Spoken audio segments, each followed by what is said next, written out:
because they failed so many times that they just think that they're going to fail another time. And it's so much a reflection of me.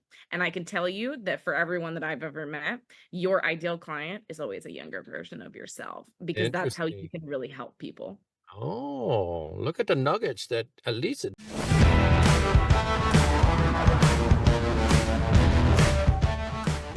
Hello and welcome back to the Ignition Path podcast. My name is Kyle Goodknight. I'm so glad you tuned in today.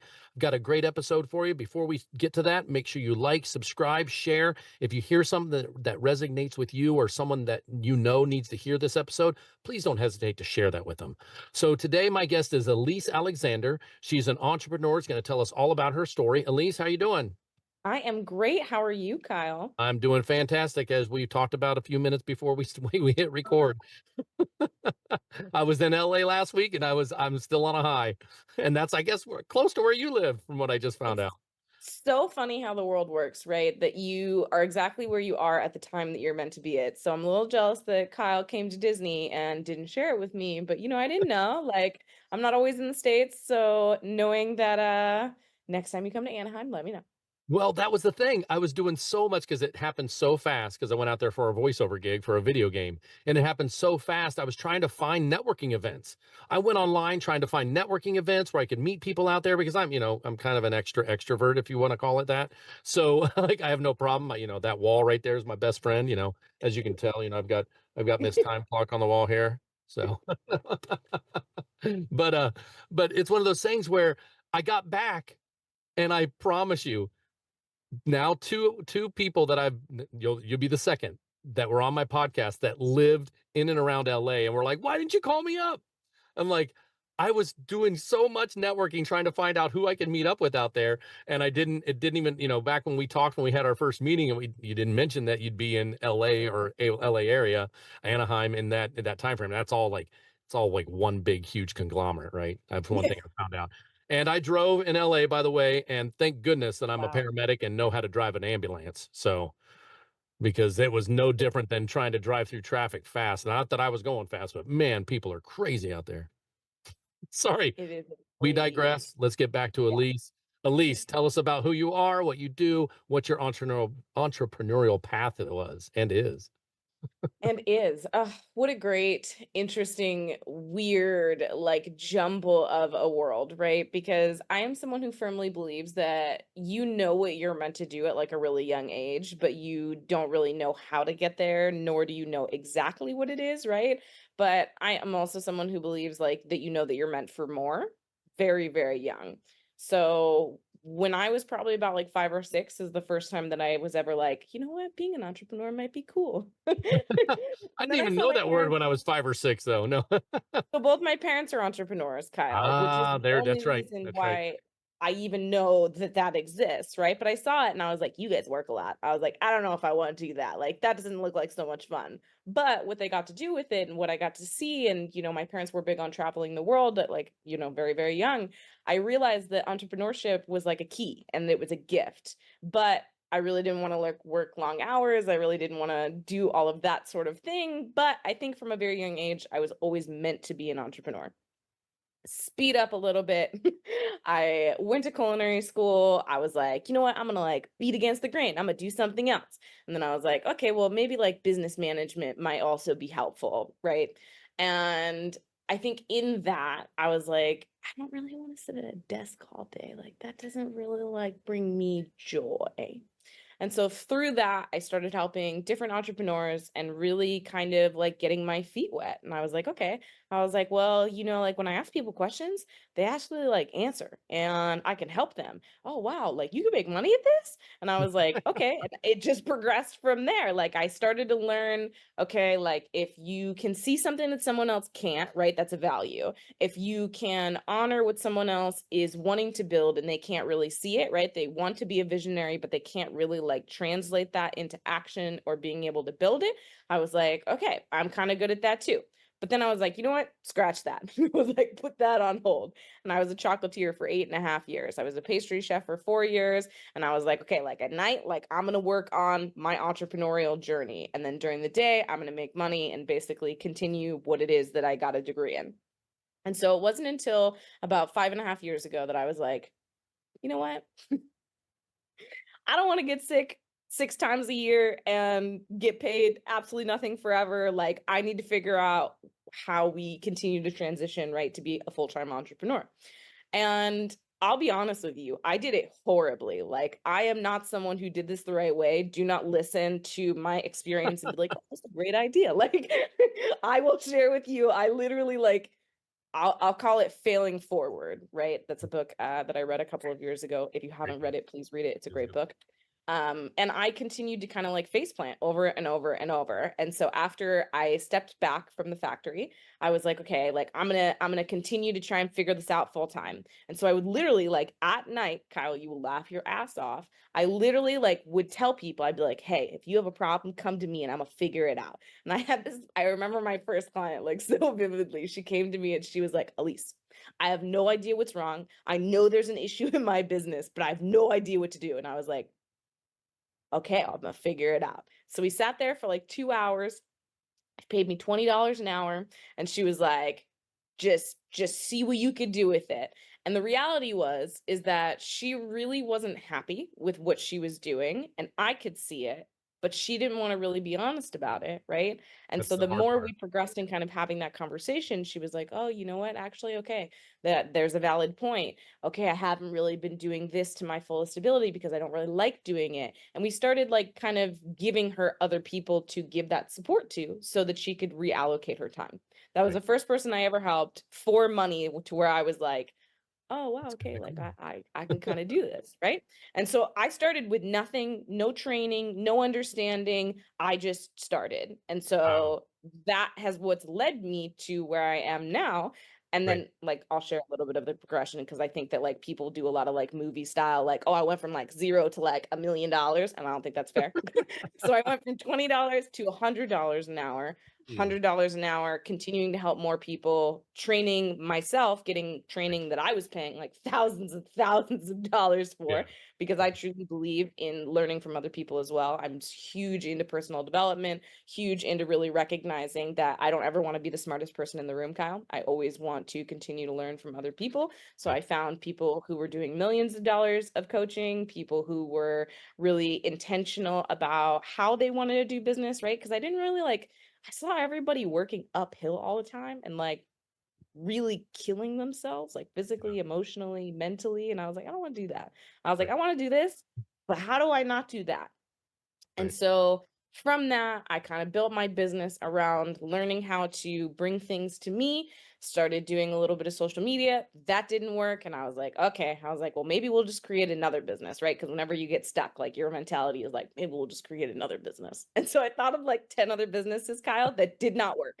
And so I was like, okay, I was like, well, okay, maybe we'll go back to what works, which I don't know why our mentality as like people or humans, that when something starts to work, you stop it.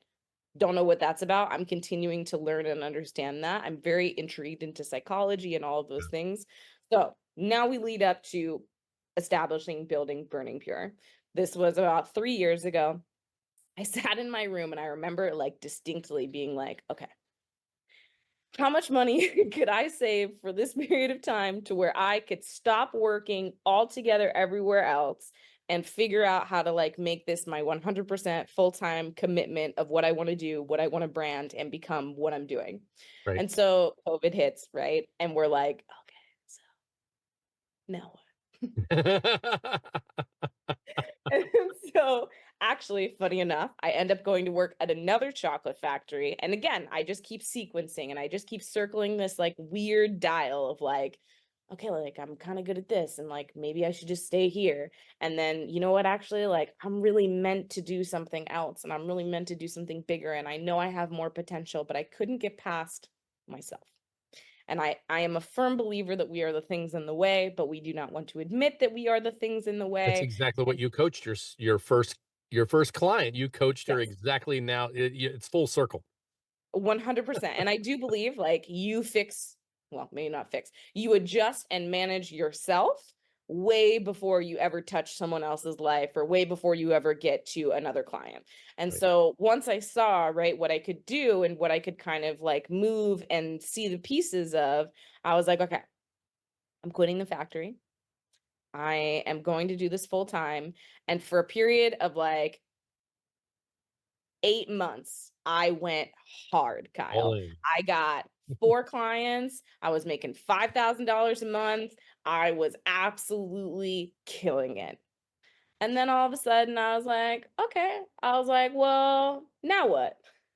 And here's like the really interesting thing, because I had gotten to the point where I had really tailored myself down to where I was helping new and aspiring entrepreneurs get out of their own way. That is what I do now. But that was the first time that I had ever really like kind of segmented it, right? Really niched it down. And Mhm. I remember thinking, okay, well, now that I've like niched it down and now that I have my own business and now that I'm making money, shouldn't I just like stop? And I don't know why, again, like that thought comes up in you, but I was like, huh, well, that's weird. And I let that go. And so I've continued to build since then, but I will be fully honest that it is not an easy process. No. I've gained a lot of clients, I've lost a lot of clients, Mm. I've rebuilt from nothing. I have continued to grow and understand where it is that I am not doing the right thing or understanding the right thing. But I think that an entrepreneurial journey, to be honest, in my opinion, is like a forever thing. It's something that Oh, you it is, do for of course it the rest of is. your life. 100%. My entrepreneurial path started when I got the first time I got paid to mow a lawn back when I was 11 or 12 years old, maybe even younger. I mean, that's where I feel that my entrepreneurial path started, because I remember as a child doing all kinds of stuff to make money. I would go knock door to door and sell the candy bars for the Boy Scouts, and I was always the one that sold the most jugs of apple cider every fall for whatever event that we had for fundraising. Like that's all entrepreneurial stuff too. If you can go out there and knock on your neighbor's door and say, "Hey, do you want to sponsor?" That's no different than being someone who coaches. It really isn't. So it's one of those things where I wanted to you said something that really stood out to me, and it makes total sense now because we're very, very much alike. Because I feel I'm a creative. I've always been very creative. I can look at something and figure it out. I can look at something, take it apart, and figure out how to put it back together. I can look at someone else's problems and go, huh, and look at it in a different way and suggest something. And then they go, damn, okay, yeah. So, and you having that chocolatier background, which is a creative background. One of my best friend's wife is a high-end pastry chef who does the cakes with all the awesome decoration. Yeah. That girl is so damn creative. I'm like, how do you do this, Kelly? Like, how does this even work? Like, how did you even have that vision? And it's one of those things where those people that have that artsy creativity, they can, if they pivot, if they're brave enough and have enough balls, pardon my French, Yeah. No. they can take that same creativity and put it into the next thing. I started a voiceover business of a few years back, right? And that was a creative process. I'm sitting in my studio now. I built this studio. There's a booth right there, and all of this whole setup is all because I saw it in my brain, right? Or I may have seen pictures, but I'm that kind of person that can see pictures and then build it. So it makes sense that you pivoted when you weren't being fulfilled. So talk a little bit more about like that emotional feeling that you got when you made the pivot and you went all in. So, a couple of things. I would say 3 things. Number 1, a lot of, like, abandonment and loss because Hmm. you have to say, like, goodbye to the version of you that currently Not exists. just people you know, but you. Yeah. Yes. Yeah, And because this is I'm sure really you hard. found some fulfillment in what you did, right? I mean, when you're making I chocolate, I did. mean, like you had fulfillment, right? Like when I build people's bathrooms, I get fulfillment when I'm done. But my shoulders and my back kill me now, you know? I'm just too old to do it anymore. I know I look So young, but more I'm old. I'm turning 30 this year. I'm not as Oh, young as I got you as beat I by may 20 seem. I got you beat by 22 years, so So what I'm more referring to, Kyle, is identity. How do okay. we refer to ourselves, how we Mm, talk about ourselves, how great we point. think about ourselves, right? I loved chocolate and I still do. It's something that I still find like deep passion that I love. But I would say, in terms of like dreams that I had inside of me, things that I knew that I could do more of, I Mm, knew that there was something missing. And when I say that, abandonment and loss, it's letting go of all of your comfortabilities. It's letting go of everything that's currently in the state of mind and the physical state that you are in, because you have to be willing to try something new and you have to be willing to be something new. And so that is That a really that's tough. uncomfortable, Very uncomfortable. But and you to be gotta honest, embrace the both. uncomfortable. And It's I'm a big believer in that. I will be like 100% vulnerable and honest. I was someone who used to say that, and then behind the scenes, I'd be like, "Oh, oh, like that's really comfortable. Like I don't know if I want to do that." And then I put people in my life, my partner, and a lot of my friends included, who were like, "Oh no, no, no, no!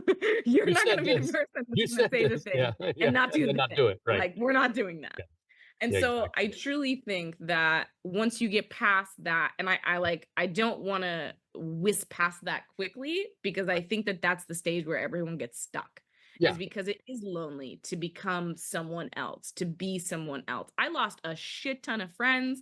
I mhm, lost almost every single person in my life that I had at that time, because I was willing to do something new, because I was willing to be something new, because my standards, my boundaries, everything had changed, yep, because I wanted to be a different person. And right. so I truly believe that that's where it starts, but where it leads to is something even more beautiful, right? The opportunity of what it feels like to truly be fulfilled and to continue to be excited. And the only thing I can compare it to, Kyle, you'll laugh at this, is Mm, like the people that wake up on Mondays and they're like, "Ugh, I have to go to, I don't want to go to," and like I never wanted to be that person. I never wanted to wake up and be that person. I never wanted to, like, on a Sunday have like what they call like Sunday scaries. I just wasn't oh, interested in it. I started to notice that oh my with god, I'm my writing that one job. down. Oh my god. Exactly. Oh my With god, Sunday scaries. with my job at the factory. And I was like, I don't want to do this anymore. The And so Sunday that kind of really led me into, okay, like, how do we become fulfilled? How do we do something every day that's new and scary and uncomfortable and become the person that I want to be? yeah, the Sunday scaries, I live with someone who gets the Sunday scaries. She hates Mondays. And and I'm always like, "Oh, why don't we just enjoy the day and don't worry about it until, you wake up in the morning and then hate the Monday." And she's like, "Listen, you have 4 jobs and you like them all." And I'm like, "Yeah." And she's like, "You don't know what I'm going through." And I'm like, "You're right, and I'm so glad I don't," because I've I've rarely felt that feeling of, "Oh my god," the case of the Mondays, and when you go for, like, the an office space, when you go for that door and it shocks you. I had 1 job like that. It didn't start off that way, but it turned that way, and when it did, I'm like, "I'm out." And so I rarely, don't get me wrong, if I'm tired or something, yeah, nobody wants to just even get up and do stuff, but like, I can honestly say that, like, I look forward to my podcast meetings. I look forward to recording my podcasts. I look forward to going to the medic. I have a good time when I go to the medic. I love my crew. When I worked at the hospital as a respiratory therapist, I look forward to going into the hospital and being that guy, being the guy that everybody looked up to and looked to fix their airway problems. And the nurses calling, be like, "Kyle, I need you in this room." You're like, "Yep, I'm right there," because I like to serve. I'm a giver. I'm a constant giver. And that's part of my problem in entrepreneurship, especially when Yeah. you're not doing it to make money. Sometimes when you have the knowledge and you're willing to help people and you're such a giver, then you look back and you're like, "Oh my God, I just gave away thousands of dollars of my knowledge. Like, what am I doing?" And that person doesn't see the value in it. And now I want to say, "Hey, can I charge you?" And they think I'm smacking them across the face. Right. And it's one of those things where that's, I, we're on different paths. We've had different ways of getting there. I was not a chocolatier. Now I ate a lot of chocolate, but but it's one of those things where our path is so similar, and it's just great that this is why I love podcasting, because you meet so many people that are more similar than you realize. The struggle's about the same. You have to embrace the Yeah. struggle. When you're up against that wall in entrepreneurship, you kind of have to push through it. You do have to Yeah. fall forward, right? So tell me more about, like, what you're doing. Like, what is it that Burning Pure LLC does right now? What's your ideal client? How do people get a hold of you and all that good stuff? Mhm, mhm, all the fun stuff. Yeah. So, like I said, I'm someone who always wanted to attract a client rather than like push and force and make something happen. Not that I'm not available for action and not that I'm not available to work hard. My coach always says, like, I'm not available for working hard more than I need to. And so that's something that I've definitely kind of adopted. Okay, so Burning Pure basically turned from one-on-one coaching to one-on-one coaching, group coaching, a membership. I've kind of built a lot of things around it because I realized that not everybody can afford the value that you're going to ask for. It Mm, doesn't mean that you shouldn't offer it. It just means that you should offer it in different ways, right? So not everybody could start to come to me and be like, "Oh, Lisa, I would love one-on-one time." And I'm like, "Great." And they'd be like, "But I don't have the yeah, funds to be able to blank. support Yeah, you." right. Exactly. And I think it happens a lot to a lot of different coaches, whether you're a coach or a teacher. I think it happens honestly to almost every single person I know.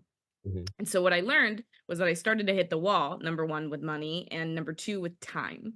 And so I started to create different, like smaller coaching modules where there was multiple people in one group, because that's the Mhm. thing with coaching as well, Yeah, is that if you only have one one-on-one client forever, your yeah. time is booked. You have no Yep. other time. You have no other way to be able to support people. And I am like you. I'm a recovering overgiver.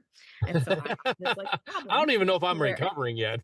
oh no, I'm recovering because I Trying. realized how much it I've took for I've me. almost destroyed a couple of friendships, unfortunately, but I'm building them back, I hope. So, I believe in you. I believe in you. And I think honestly, Kyle, it's something that like a lot of us are built with, especially if your parents have it. Like now we're going down a coaching road. right. But I do think that a lot of us are overgivers. So intentionally choosing not to overgive, I created a podcast so that I could give to the world, but on a less extensive timeline. So Burning Pure is a one-on-one coaching, group coaching, membership, podcast, Right. and a Disney box. No, I'm just kidding. Uh, All wrapped up with with the set of ears. No. exactly. But Hi, I have everybody. Burning Pure. I have burningpure.com in terms of where you can go, Okay. Burning Pure Instagram. And I really just think that I'll people put that are that all meant in the for show you, notes for everybody. So, yeah, people that are meant for you will always find you. One of the biggest mistakes that I made when I hmm, first started I coaching like that is nugget. that you're I like like, that. Every episode has a nugget, and that's a good one. Besides the Sunday scaries, that was a great one too. because people always think like, oh, if I don't do this, then I'm going to lose this client. Or if I don't do like this, Right. whatever this person's asking, right, they're going to leave me, whether it's like a relationship or whatever it is. But in reality, like if someone's meant for you, if an opportunity is meant for you, it's never going to pass you by. It's never going to like walk past you. It may not be in that moment. And that's something that I really didn't like for a long time, was like divine timing. And then I realized that when something Real, is meant to happen, it will real. happen. It doesn't Yeah. mean it's in my control. And so my And we ideal talked client about is that someone too that before we recorded. So exactly. that's why I My have a ideal Star client Wars helmet coming to me because of exactly. See? my divine cancellation in LA last week led me to a helmet that I've been looking for 3 years. I almost bought it at Disney. I was the next person in line to get one at Disney Hollywood Studios. Oh, wow. And the guy in front of me bought it 3 years ago. And I'm like, yeah, I want a helmet just like he bought. Do you have any more? And they're like, nope, that was the last one. I had not seen that helmet for 3 years anywhere. And I walked into downtown Disney Oh, yeah, and they have 'em. Anaheim, and they had them right there. I was like, done. Like, that's the Take reason. my money, please. Thank you. But no, really, like, I really do believe my clients have always known, and like, let me just be brutally honest. My clients have always known that something's wrong. They know, they see it, they understand that they are the thing in the way, but they have no idea where to start. They have no idea what to do, and they have no idea because they've failed so many times that they just think that they're going to fail another time. And it's so much a reflection of me. And I can tell you that for everyone that I've ever met, your ideal client is always a younger version of yourself, because that's how you Interesting. can really help people. Oh, look at the nuggets that Elisa dropped from the top. Okay, so when you talked about that they were the thing in the way, that Mhm. is a huge, huge thing because I talk to so many people that don't realize that they want to they're like there's no humility. Like entrepreneurs, please, please, please go be humble. If you don't know how to be humble, figure it out because if you're not humble, you're not going to be able to say you're not going to be able to look at your own business and understand where to grow it. So that's a big factor that you mentioned that your first client and even you later on started realizing is that you weren't being honest with yourself about your business. And as soon as you can, and when you have one-on-one clients, you can do that. Even when you have some group coaching, you can, because other people that have the epiphany of, wait a second, I'm not being humble here. I'm the problem in my own business. The other people watching that and seeing you coach them through that can say, okay, let's reflect back on myself now. Where am I failing myself? So just talk just a little bit about that and we'll Yeah. wrap things up when it comes to when like how hard is it that to get out of somebody? Because I think that's where a lot of people when they're at a spot, but they want their business to grow. Because I talk to people all the time. I'm like, are you wanting your business to grow? They're like, yeah. And I'm like, well, here's a couple of ideas that I've got that I can help you with. They're like, oh, no, I don't do that. I don't have time. Wait a second. I can put you in front of 15 or 20 of your ideal clients on a weekly basis. Like, why Mhm. wouldn't you want to explore that at least for 60 days? And they just don't, they're not willing to say, yeah, I'm fucking up. I need to do it differently. So it starts off with belief. And I want to tell you a story as well, because I think that this is really important. Number one, there is no compartmentalization of like, okay, I'm gonna put life over here and I'm gonna put business over here. Right. If one thing is going wrong, right, then another thing is going wrong somewhere else. So like I Mhm. always say like if there's something going on in the boardroom, there's something going on in the bedroom because Right. it's normally another part of your life that's going to reflect it that you're willing to see. And Right. when you said that I was lying to myself about my business, it was actually that I was lying to myself about my life and it just Mm, reflected in my into business. business. And I'll tell you the story.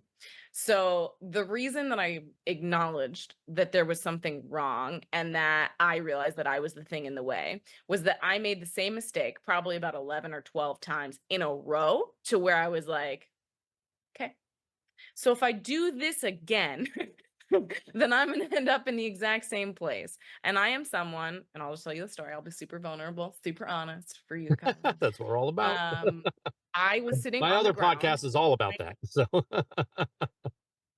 It's like what I'm famous for is like my vulnerability. I'm just willing to like tell you straight. I tell It's people that just I wear my heart on my sleeve, and as soon as you meet me, you know everything about me. So well, I think that's how people resonate, right? That's how they see you. That's how they see themselves in you. And this is how right, you truly see this. I right. was sitting on the ground in my apartment on the floor, crying in the corner. Like, I'm not talking like, oh, I'm cute crying. I was ugly crying. Like, I was absolutely, yeah, like bawling my eyes out. And I was sitting there and I was like, I was like, how do we end up in the same place over and over and over again? And I was like listing things off in my head that I had failed at. And I was saying to myself, like, oh, like I can never find a job that like really like fits my talents. I can never find a man who will tell me he loves me. I can never figure out how to be like confident and strong and independent and actually like do it right. Why do I feel like I keep having to start over? Like it was the same story, right, that I was telling myself in different ways over and over and over. And finally, when I had hit that moment, I was like, oh shit. Okay, so everything else around me hasn't changed. So that means I have to change. Right. And in that moment, I was like, okay, I was like, you know what? I am the thing in the way.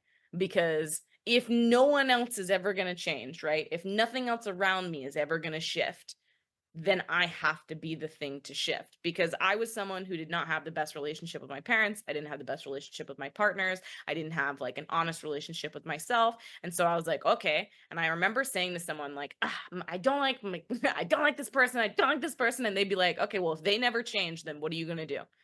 And I remember thinking about that question over and over and over. And that's what really brought me to realize, like, okay, I am the thing in my own way. And you don't want to admit it at first, but then you have to acknowledge that you've been lying to yourself about a whole lot of other stuff Mm, for a long time. And I think that's when you can get to a place where you can be honest. Because going back to what you originally said, I think it's belief and fear of what holds people back of like, oh, you're giving them the world, right? And you're like, hey, this is exactly what you say you want. Number one, people don't really know what they actually want. They think they know what they want or what they mm, think will make them happy, but they don't actually know, right? They've never written it down. They've never sat there and really thought about it. And number two, normally the thing that scares them most is actually the thing they want most. yeah, of course, of course. Wow, that's great, and all of that from, such a young mind. I mean, you're not even 30 yet. I mean, when I was 29, I was scared to death because my first kid was on the way. I didn't have and I was still an entrepreneur back then. Like I was doing side jobs or multiple jobs, and it wasn't long after that that I got my medical sales job, but that was still an entrepreneurial path because I I controlled my own territory and I could do what I Mhm. wanted to do. I didn't have to follow like a system. So there was still a lot of Right. entrepreneur in that as well that I did for 9 years. But Elise, thank you so much for coming on the Ignition Path podcast. I could talk to you for hours. We're very similar when it comes to when it comes to just goofing off. Like, I mean, we talked for what, 25 minutes before we started recording Yeah. per se. So We're it's like, just oh, snap. yeah, yeah. So, found out we both have a love for Disney and we were in the same town like last week. So I was probably I drove so there's a rocket that has the duck Yep. symbol on it. I drove Yep. by that and that wasn't that far from where I got off for Disney. So yeah, Yep. so like I was like, "Oh my God, that's a rocket with a," because we're a big hockey family too. And I'm like, "That's a rocket with the new with the new, Anaheim Duck logo on it," or which is the old Anaheim Duck logo. So what was new is old. What was old is new again, right? So thank you so much True. again. Everybody, don't forget to like, share, subscribe. All of Elisa's information will be down in the show notes, of course, if you want to get a hold of her, if she resonates with you and you want to get some coaching with her. And heck, I can't wait to talk to her again. I know I will someday. I'm sure we have a lot of things that we can share with one another and network with each other. Plus, if I'm in Ireland or if I'm in LA ever again, we're definitely going to hit each other up. So anything else before we Deal. sign off, Elise? Hmm.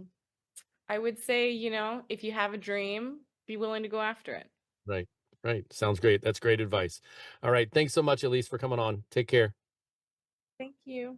Thank you for listening to Ignition Path, fueling the entrepreneurial fire.